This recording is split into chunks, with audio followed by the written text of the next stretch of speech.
Assalamualaikum warahmatullahi wabarakatuh. Kami dari kelompok 4 akan mempresentasikan materi mengenai kinetika enzim.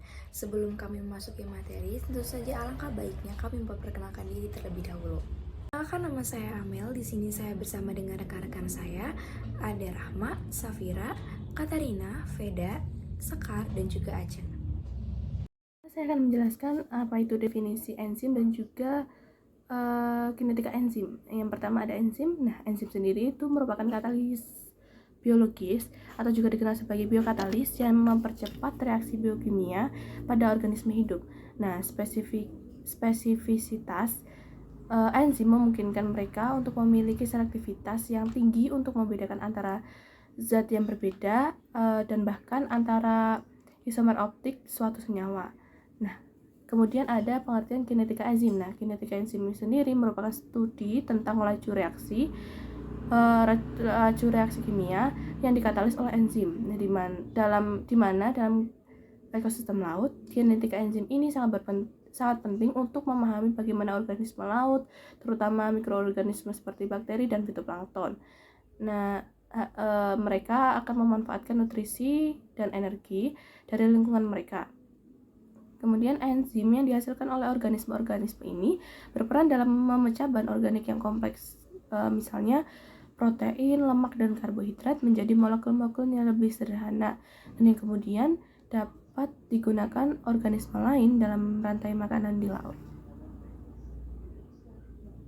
Dapat dua relevansi kinetika enzim. Yang pertama, relevansi kinetika enzim dalam ekosistem laut, dan yang kedua ada relevansi kinetika enzim dalam industri perikanan. Oke, yang pertama kita bahas dalam ekosistem laut. Yang pertama ada proses dekomposisi.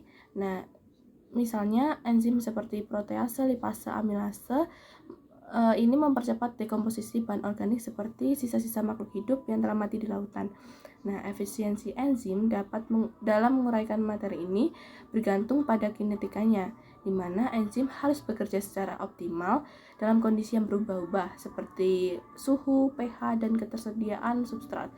Dan yang kedua ada siklus biogeokimia, yang dimana kinetika enzim memainkan peran penting dalam siklus karbon, nitrogen, dan fosfor, dan dimana enzim ini dapat mempercepat konversi senyawa-senyawa kimia menjadi bentuk yang dapat diserap oleh organisme lain. Hal ini penting untuk menjaga keseimbangan nutrisi dalam ekosistem laut dan juga mempertahankan produktivitas biota laut. Dan yang ketiga ada penyesuaian terhadap lingkungan, di mana enzim pada organisme laut ini seringkali harus beradaptasi pada kondisi yang ekstrim, seperti suhu yang rendah di laut dalam atau pH yang fluktuatif. Nah, kinetika enzim ini membantu menjelaskan bagaimana enzim-enzim ini dapat tetap berfungsi dalam kondisi yang ekstrim, sehingga mendukung keberlangsungan hidup organisme laut di berbagai habitat. Oke, yang kedua ada relevansi kinetika enzim dalam industri perikanan. Yang pertama ada pengolahan makanan laut, di mana enzim ini digunakan untuk memecah protein, lemak, dan komponen lainnya dalam produk laut seperti ikan dan kerang. Nah, pemahaman kinetika enzim membantu menentukan suhu dan pH optimal untuk pemrosesan produk laut, sehingga kualitas dan kuantitas produk dapat ditingkatkan. Misalnya dalam produksi surimi. Nah, enzim protease ini digunakan untuk mengolah protein ikan sehingga menghasilkan tekstur dan rasa yang diinginkan. Dan yang kedua ada penguraian limbah dan pemanfaatan sumber daya, di mana enzim digunakan untuk mengolah limbah perikanan seperti kulit, tulang, dan sirip ikan. Dan di mana kinetika enzim ini penting untuk memahami cara terbaik memecah bahan limbah ini menjadi produk yang bernilai seperti hidrolisat protein atau protein terhidrolisis, yang dimana dapat digunakan sebagai pakan ternak atau pupuk organik. Dan yang ketiga ada pengawetan dan peningkatan kualitas produk, di mana enzim tertentu seperti enzim yang dapat menghambat oksidasi atau pembusukan. Nah, ini digunakan untuk meningkatkan umur simpan produk laut. Nah, dengan memahami kinetika enzim pengawet, Perusahaan perikanan dapat mengoptimalkan penggunaan untuk memperpanjang masa penyimpanan dan menjaga kualitas produk. Pengaruh faktor lingkungan terhadap kinetika enzim dalam ekosistem laut. Faktor lingkungan seperti suhu dan pH memiliki pengaruh yang sangat signifikan terhadap kinetika enzim dalam ekosistem laut. Peningkatan suhu dapat meningkatkan energi kinetik molekul yang pada gilirannya meningkatkan gerakan molekul dan frekuensi tumbukan, sehingga secara signifikan meningkatkan laju reaksi enzimatis.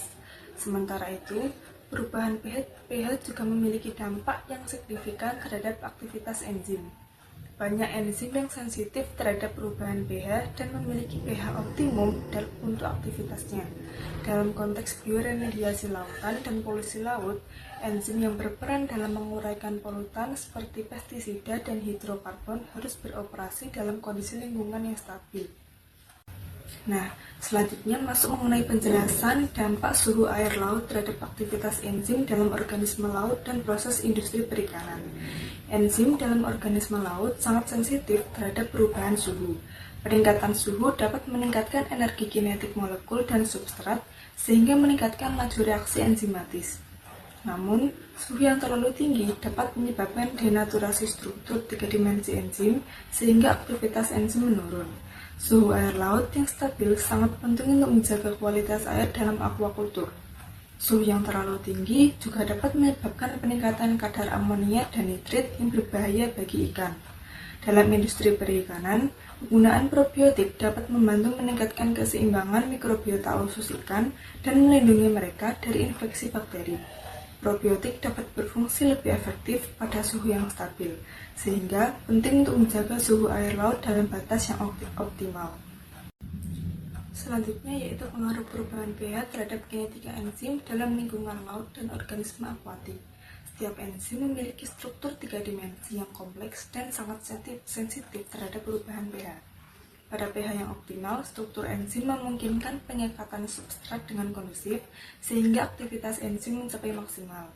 Namun, perubahan pH dari nilai optimum dapat menyebabkan denaturasi struktur 3 dimensi enzim sehingga substrat tidak dapat berikatan dengan sisi aktif enzim. Hal ini menyebabkan penurunan aktivitas enzim secara progresif hingga akhirnya enzim menjadi tidak fungsional lagi. Banyak enzim yang memiliki aktivitas maksimum pada kisaran pH antara 4,5 hingga 8,0. Pada pH di luar kisaran ini, aktivitas enzim akan menurun dengan cepat karena perubahan struktur 3 dimensi enzim tersebut. Dalam industri perikanan, penggunaan probiotik dapat membantu meningkatkan keseimbangan mikrobiota usus ikan. Probiotik dapat berfungsi lebih efektif pada perairan yang memiliki pH yang stabil. Nah, yang ketiga adalah pengaruh salinitas air laut terhadap aktivitas enzim dalam ekosistem kelautan. Salinitas yang stabil memungkinkan keseimbangan ion yang optimal sehingga enzim dapat berfungsi dengan efektif. Pada salinitas yang tinggi, konsentrasi elektrolit meningkat yang dapat meningkatkan tekanan osmotik dan mempengaruhi aktivitas enzim. Perubahan salinitas juga dipengaruhi oleh kedalaman perairan. Pada perairan yang dangkal, variasi salinitas lebih nyata dan dapat mempengaruhi aktivitas enzim menjadi lebih signifikan dibandingkan dengan perairan yang lebih dalam. Dengan demikian, variasi salinitas laut memiliki dampak yang signifikan terhadap aktivitas enzim dalam ekosistem kelautan. Peningkatan atau penurunan salinitas dapat mempengaruhi struktur 3 dimensi enzim dan keseimbangan ion yang pada gilirannya mempengaruhi aktivitas enzim. Selanjutnya yaitu pengaruh perubahan pH terhadap kinetika enzim dalam lingkungan laut dan organisme akuatik. Setiap enzim memiliki struktur 3 dimensi yang kompleks dan sangat sensitif terhadap perubahan pH.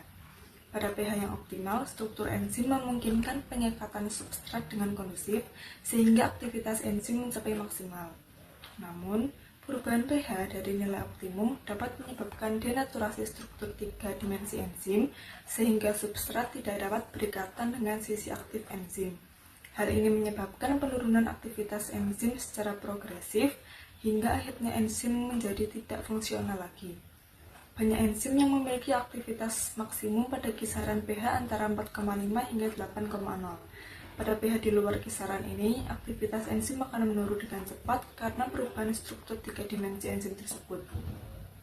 Dalam industri perikanan, Penggunaan probiotik dapat membantu meningkatkan keseimbangan mikrobiota usus ikan. Probiotik dapat berfungsi lebih efektif pada perairan yang memiliki pH yang stabil. Selanjutnya memasuki aplikasi kinetika enzim dalam industri perikanan. Yang pertama ada penggunaan enzim dalam mengolah produk laut. Misalnya dalam pembuatan kecap ikan dari ikan lemuru ada beberapa yang menambahkan ekstrak bonggol nanas karena ekstrak bonggol nanas ini mengandung enzim bromelin. Nah, cara pembuatannya cukup mudah, yaitu yang pertama ikan lemuru dicuci dan diambil seluruh isi perutnya, kemudian dikukus selama 10 menit. Setelah itu diambil 100 gram untuk setiap sampelnya, lalu ditambahkan dengan aquades sebanyak 100 ml. Kemudian ditambahkan dengan ekstrak bonggol nanas dengan konsentrasi 5%, 10%, 15%, dan 20%, serta garam sebanyak 15%. Setelah itu dihidrolisis dalam inkubator pada suhu 55 derajat Celcius selama 6 jam. Setelah itu difermentasi selama 1, 3, 5, dan 7 hari pada suhu ruang. Nah, hasil fermentasi tersebut disaring dan kemudian menjadi kecap ikan dari ikan lemuru. Selanjutnya, inovasi produk berbasis enzim. Perlu kita ketahui bahwa hasil samping perikanan juga dapat kita manfaatkan menjadi produk yang memiliki nilai tambah. Contohnya adalah peptida bioaktif. Peptida bioaktif ini memiliki tingkat protein yang cukup tinggi, yaitu sekitar 8 hingga 35%. Lalu bagaimana cara menghasilkan peptida bioaktif dari hasil samping perikanan? Nah, caranya ada dua. Yang pertama, hidrolisis protein secara kimiawi, di mana ia menggunakan bahan-bahan yang bersifat asam dan basa. Kemudian, hidrolisis protein secara biokimiawi, di mana ia menggunakan enzim proteolitik dari tubuh ikan itu sendiri. Nah, selanjutnya pengolahan limbah perikanan. Contohnya pembuatan kolagen dari kulit dan sisik ikan. Bagaimana caranya? Caranya ada dua, yaitu ekstraksi konvensional menggunakan solvent dan ekstraksi enzimatis menggunakan enzim protease. Nah, enzim protease ini akan memecah protein dengan dua cara. Yang pertama, merusak asam amino pada ujung rantai, dan cara yang kedua, merusak ikatan peptida dalam protein. Kita memasuki materi mengenai pengukuran dan signifikansi dari kinetika enzim. Jadi, untuk mengukur dan mengetahui data dari kinetika enzim, kita perlu untuk memenuhi 3 syarat ini. Nah, syarat pertama adalah enzim tidak diganggu oleh senyawa pengganggu. Kedua, enzim dalam kondisi stabil. Nah, kestabilan dari enzim ini dipengaruhi oleh banyak faktor seperti suhu, pH, dan komponen kimia lainnya. Kemudian, enzim, substrat, dan buffer dalam kondisi yang sangat murni. Jadi hal inilah yang memang penting untuk terpenuhi karena nantinya ini akan dibandingkan untuk memperoleh suatu parameter kinetika enzim. Lanjut ke materi mengenai signifikansi data kinetika enzim. Jadi di sini terdapat 4 signifikansi dari kinetika enzim yang akan dipaparkan. Yang pertama adalah menentukan karakterisasi spesifitas enzim terhadap substrat, kemudian menentukan steady state terhadap keseimbangan reaksi, kemudian menentukan turnover number, kemudian menentukan efisiensi dari katalitik. Kemudian terdapat faktor aktivitas enzim yang tentunya akan berdampak juga pada kinetika enzim. Terbagi menjadi dua, aktivator dan juga inhibitor. Aktivator adalah molekul yang dapat mempercepat terikatnya antara enzim dan juga substrat. Contohnya ion klorida. Kemudian inhibitor adalah molekul yang menghambat atau menghalangi dari terikatnya enzim dan juga substrat. Karena di sini inhibitor akan menjalin atau mengikat enzim dan membentuk kompleks enzim inhibitor. Perlu diingat-ingat juga bahwa tidak seluruh molekul itu termasuk ke aktivator atau inhibitor.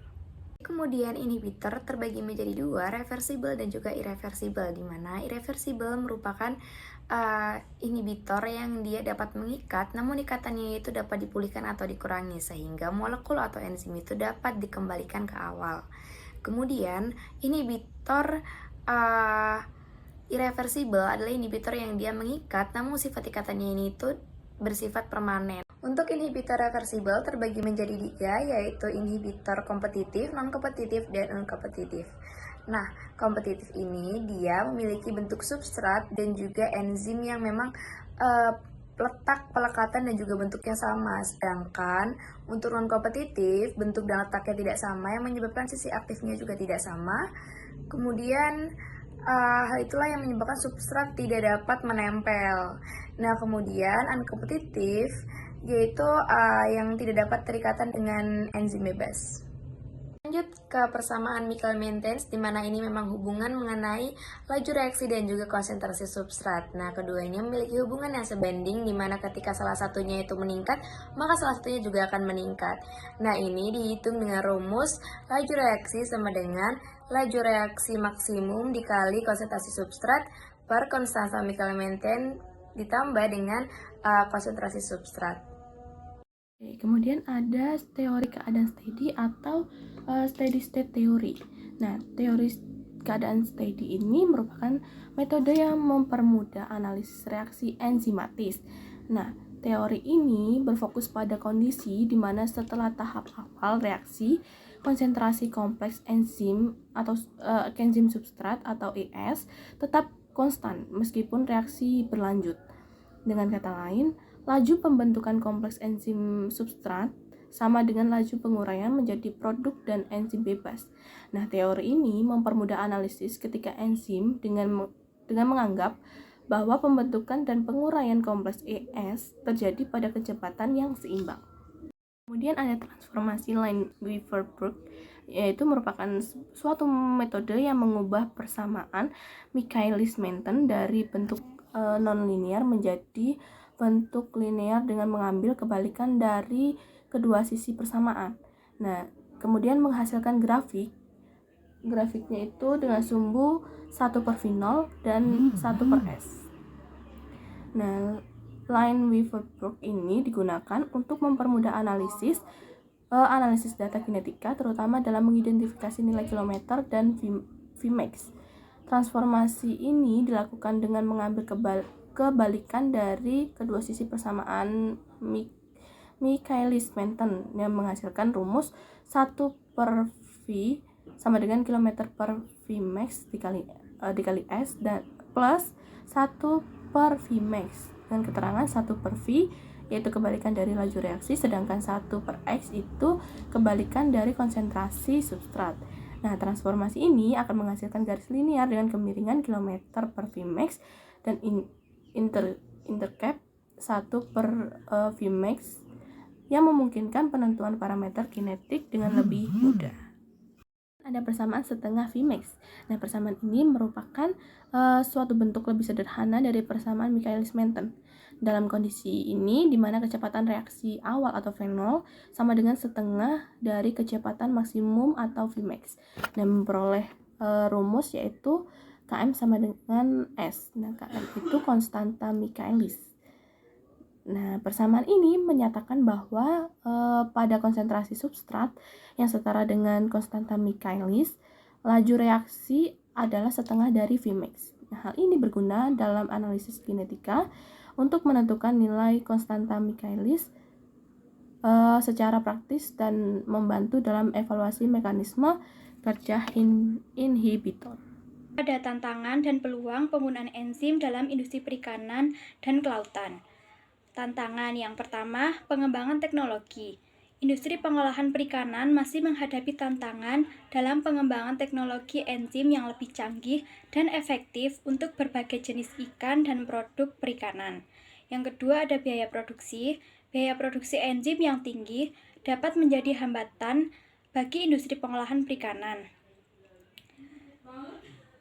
terutama jika tidak ada subsidi atau dukungan dari pemerintah yang signifikan. Yang ketiga, kualitas dan keamanan. Pentingnya menjaga kualitas dan keamanan produk enzim untuk memastikan bahwa produk yang dihasilkan aman untuk dikonsumsi. Hal ini memerlukan pengawasan yang ketat dan standar yang tinggi. Peluang. Yang pertama, meningkatkan produktivitas. Penggunaan enzim dapat mempercepat proses pertumbuhan ikan, seperti dalam penelitian menggunakan enzim hidrolik dalam pakan komersial yang menunjukkan peningkatan pertumbuhan ikan baung. Yang kedua ada inovasi produk. Enzim dapat digunakan untuk menghasilkan produk baru dengan nilai tambah yang lebih tinggi, seperti pengolahan rumput laut yang dapat menjadi bahan baku industri yang potensial. Yang ketiga ada pengolahan limbah. Enzim juga dapat digunakan untuk pengolah limbah ikan menjadi produk yang berguna, seperti tepung ikan, yang dapat meningkatkan nilai tambah dan mengurangi limbah. Selanjutnya ada penggunaan enzim sebagai indikator biologis untuk mendeteksi polusi atau perubahan kondisi lingkungan di laut. Jadi penggunaan enzim sebagai indikator biologis dapat mendeteksi pencemaran laut dan perubahan kondisi lingkungan. Namun ada beberapa penelitian juga menggunakan indikator biologis lain seperti plankton, bilvavia, dan makrofauna bentik untuk mengukur kualitas air dan tingkat polusinya. Namun enzim mungkin berperan dalam proses biokimia yang berkaitan dengan kesehatan lingkungan seperti proses metabolisme pada organisme laut. Namun target penggunaan enzim juga sebagai indikator biologis untuk mendeteksi pencemaran laut. Masih dalam tahap penelitian lanjutan dan belum ditetapkan dalam pemantauan kualitas air laut. Jadi untuk saat ini indikator selanjutnya ada penggunaan enzim untuk mencegah biomasa laut seperti alga dan plankton menjadi produk bernilai tinggi. Contohnya konversi biomasa solusa menjadi bioetanol melibatkan 4 tahap. Yang pertama yaitu pretreatment, proses hidrolisis, proses fermentasi, dan proses distilasi atau proses permurnian. Untuk proses persiapan bahan, melakukan pengecilan ukuran digunakan sebagai dari pelakuan fisik. Penandaan merupakan salah satu langkah selanjutnya dalam proses hidrokarbon dan bahan baku lignosolusa. Karena kandungan gulanya kurang baik, penggunaan enzim dalam pengolahan biomasa laut seperti alga dan plankton dapat menghasilkan berbagai produk bernilai tinggi dan berguna dalam industri di berbagai bidang. Selanjutnya ada aplikasi enzim dalam proses pembersihan polutan seperti minyak bumi dan bahan kimia di lingkungan laut. Jadi penggunaan enzim dalam pembersihan polutan seperti minyak bumi dan bahan kimia di lingkungan laut melibatkan enzim yang dihasilkan dari mikroorganisme untuk mengubah struktur kimia polutan menjadi tidak berbahaya. Bioremediasi dengan mikroorganisme dapat menghasilkan enzim berdasarkan etimologinya. Jadi bioremediasi terdiri dari 2 kata, yaitu bio yang artinya kehidupan dan remediasi artinya kembali. Merupakan proses yang melibatkan pemanfaatan organisme hidup atau yang kena dampak limbah kimia. Jadi suatu area atau tempat yang terkena paparan limbah kimia. Jadi pengertian dari bioremediasi itu sendiri adalah setiap proses yang menggunakan mikroorganisme seperti bakteri, jamur, alga, dan enzim yang dihasilkan oleh mikroorganisme tersebut untuk membersihkan atau menetralisir bahan kimia dan limbah dengan aman, mengacu pada cara alternatif untuk mengatasi permasalahan lingkungan.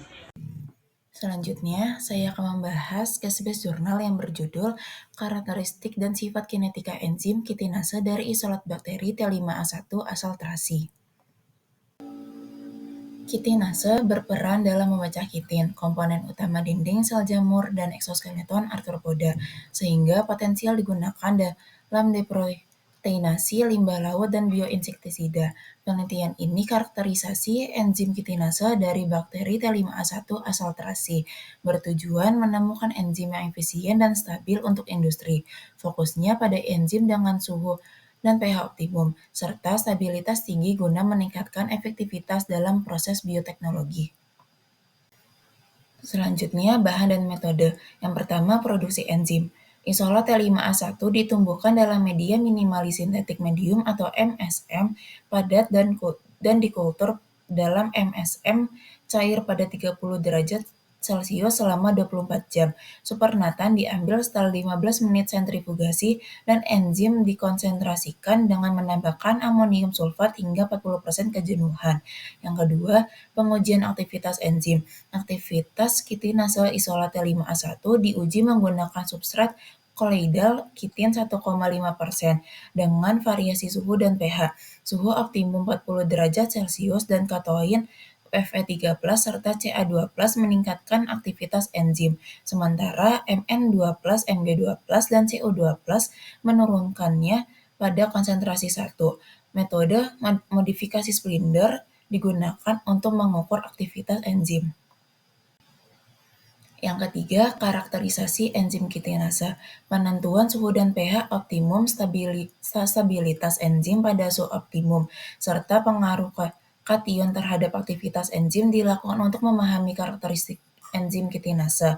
Yang keempat, analisis kinetika enzim. Parameter kinetika seperti kecepatan maksimum dan konstan Michaelis-Menten diukur untuk mengevaluasi efisiensi enzim dan mengkatalisis reaksi dengan substrat. Selanjutnya, hasil dan pembahasan. Yang pertama, pengaruh suhu terhadap aktivitas enzim. Suhu optimum untuk aktivitas enzim adalah 40 derajat Celcius, di mana enzim mencapai aktivitas maksimum sebesar 1,759 U per ml. Namun, ketika suhu meningkat hingga 50 derajat Celcius, aktivitas enzim mulai menurun, menunjukkan batas stabilitas termal. Yang kedua, pengaruh pH terhadap aktivitas enzim. Enzim kitinase dari isolat bakteri T5A1 memiliki pH optimum pada 6, di mana aktivitasnya mencapai maksimum. Penelitian menunjukkan bahwa semua reaksi enzim dipengaruhi oleh pH medium dan biasanya aktif pada pH netral atau kisaran pH 5-9. Yang ketiga, pengujian stabilitas enzim pada suhu optimumnya. Enzim kitinase dari isolat bakteri T5A1 menunjukkan stabilitas yang baik pada suhu optimum 40 derajat. Penelitian menunjukkan bahwa enzim tetap aktif dan stabil hingga 160 menit inkubasi. Meskipun terdapat sedikit penurunan aktivitas, hasil ini menunjukkan bahwa enzim kitinase T5A1 memiliki ketahanan terhadap panas yang relatif baik.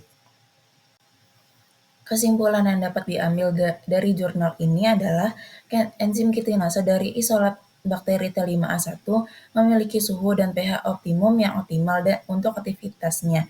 Enzim ini menunjukkan ketahanan yang baik terhadap panas dan dapat tetap stabil hingga 160 menit pada suhu optimum.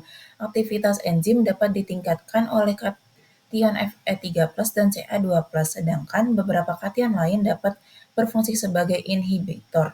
Kinetika enzim menunjukkan efisiensi tinggi dalam mengkatalisis reaksi dengan substrat kolloidal kitin, yang sangat penting untuk aplikasi bioteknologi yang lebih efektif. Selanjutnya, kesimpulan PPT yang kami sampaikan, kinetika enzim di perairan memainkan peran penting dalam mempercepat reaksi biokimia, seperti dekomposisi bahan organik dan siklus nutrien yang mendukung keseimbangan ekosistem. Faktor lingkungan seperti suhu, pH, dan ion mempengaruhi aktivitas enzim, di mana perubahan kondisi dan meningkatkan atau menghambat aktivitasnya. Pemahaman tentang kinetika enzim dan dalam ekosistem perairan bermanfaat dalam berbagai aplikasi, termasuk pengelolaan limbah, konservasi lingkungan, dan optimasi proses di sektor perikanan dan akuakultur.